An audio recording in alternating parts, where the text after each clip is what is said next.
I like to play many types of games, many different gaming systems and things. Some are role playing games, and some of them are quite simple, some are a lot more complex. You could spend literally 5 minutes building a character, or you could spend days. I've seen some systems like that. You have different skills, and basically, you're a character in an adventure story trying to resolve the problem, or group working together to resolve the problem.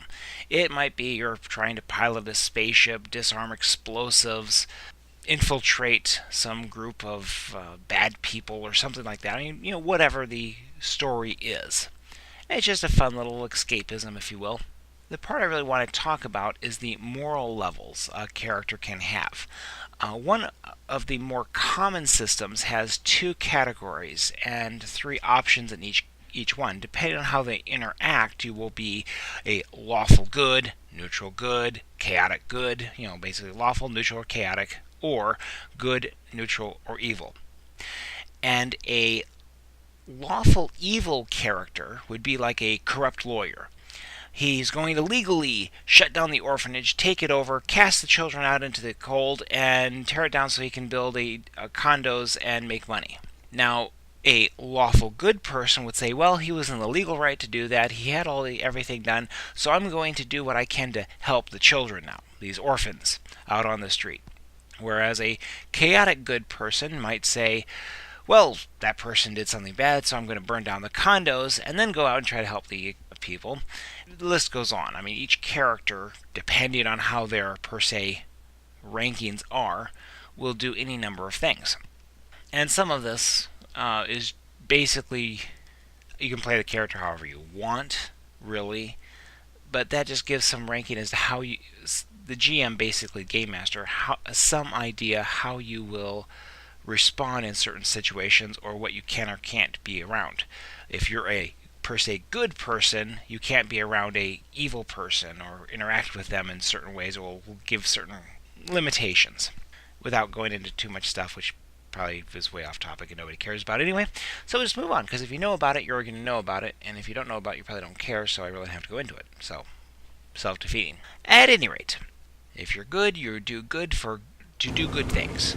Neutral, you kind of see a balance between good and evil, sort of like predator and prey, and you don't want too much of either, and just the way the game systems are. Evil, of course, you just do whatever you want for yourself.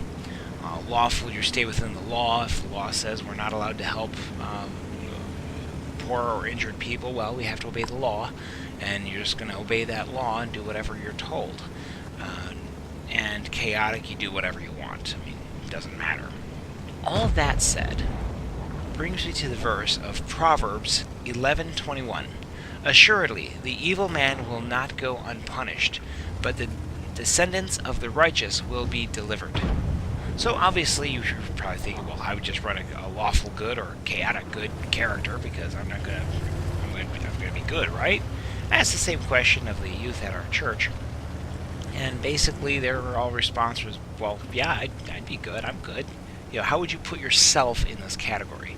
Some were smarter and didn't see the obvious trap of, yeah, in my flesh there is no good. I'm obviously an evil person saved by grace. It wasn't like rocket science here.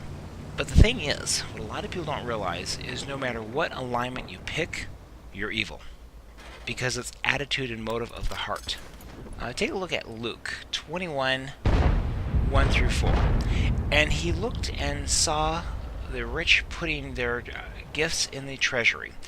And he saw the poor widow putting 2 small copper coins. And he said, truly I say to you, that this poor widow put in more than all of them, for they all out of their surplus put into the offering, but she out of her poverty put in all she had to live on. She stored up treasures in heaven. But the question becomes, what are we doing? Are we sacrificing and working for others? The hard part about godly life is that God looks at our hearts. My boss can tell me to do something, and I can do it, but did I want to do it so I wouldn't be fired, or did I want to do it because it was the right thing to do? Did I do my best? We can do right things with the wrong attitude, and we can do the right thing for the wrong reasons. If you are given homework by your teacher or chores by your parents, are you going to do them because you want to, or do you don't want to get in trouble? Or do you do it because you want to show God's love? Philippians 2:14 and 15. Do all things without grumbling or disputing, so that you will prove yourselves to be blameless and innocent, children of God above reproach, in the midst of a crooked and perverse generation, among whom you appear as light in this world. God said to honor those in authority. This salvation thing is really complex, but it gets more complex because we can do no good. We are sinful creatures. Good is an invention of man to make us feel better about ourselves. Romans 7:18. For I know that nothing good dwells in me, that is, in my flesh. For the willing is present in me, but the doing of the good is not. Even if we do good, we do it for our own wrong reasons. We do it either to make ourselves feel better or feel good. We need God to work in us to be able to do good. And we need to do good things for the right reasons. We cleared that up, right? Or have we? What about neutral? What about the neutral alignment? This is actually the worst. To be neutral is to not care, to sit aside and let wrong go unaddressed, to deny justice, to say others don't matter. Can't we just all get along? I'm not affected. One of God's accusations against man's sin is not caring about others. Look at Matthew 24:12. Because lawlessness is increased, most people's love will grow cold. John 4:7 through 11. Beloved, let us love one another, for love is from God, and everyone who loves is born of God and knows God.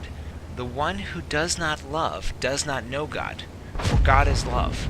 By this the love of God was manifested in us, that God has sent His only begotten Son into the world so that we might live through Him. In this is love, not that we love God, but that He loved us and sent His Son to be the proposition of our sin.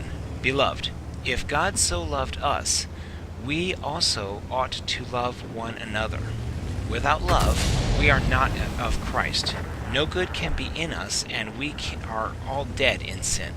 So while it's easy to see the evil, and of course we know that we can't be good, but it's that neutral that we always kind of struggle with, and we need to be mindful of that and know that we cannot stand by and allow wrong to go unpunished, to be indifferent to the evils of the world and say, oh yeah, everyone's doing it, so I'm just not going to take part and go on and live my life.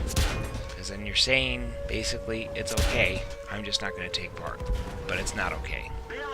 Until next time, God bless.